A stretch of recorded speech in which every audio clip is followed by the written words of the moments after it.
बाप समजायला ना थोडा वेळच लागतो. बापाला समजून घेणं अवघड आहे ना.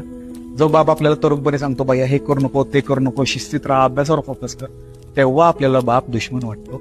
मोठं झाल्यावर कळतं की बापच दोस्त आणि हितचिंतक आहे. करिअर करायला घर सोडतो, बाहेरच्या गावात जातो, करिअर करतो, पहिला पगार हातात येतो. पहिला पगार हातात आला की आपण सगळ्यांचा खर्च भागवतो. खर्च भागवतो कळतं मला काहीच राहिलं नाही. मग प्रश्न पडतो की माझ्या वडिलांनी एवढीशा पगारात सगळं मॅनेज कसं केलं, सगळे खर्च कसे भागवले. घर सोडलं, लांब गेलो, बाप. दिवाळी आली, उत्साहात सगळ्यांना कपडे घेतले, सगळ्यांना काही ना काही तर घेतलं. मला घ्यायची वेळ आली तेव्हा मी थोडा मागं सरकलो. मग प्रश्न पडला, मी पप्पासारखाच होतोय.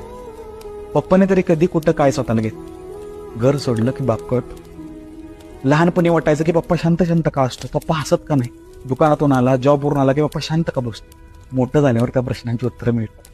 ज्या सफरिंगमधून, ज्या पेनमधून, ज्या सगळ्या गोष्टीतून तुम्ही आता जाताय त्या गोष्टीतून 10 पटीनं तुमचा आणि माझा बाप गेले.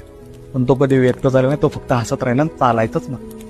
आणि बाप चालायचंच म्हणला म्हणून घर चालत राहिलं. बाप कधी व्यक्त होत नाही, तो फक्त हसतो आणि शांत बसतो.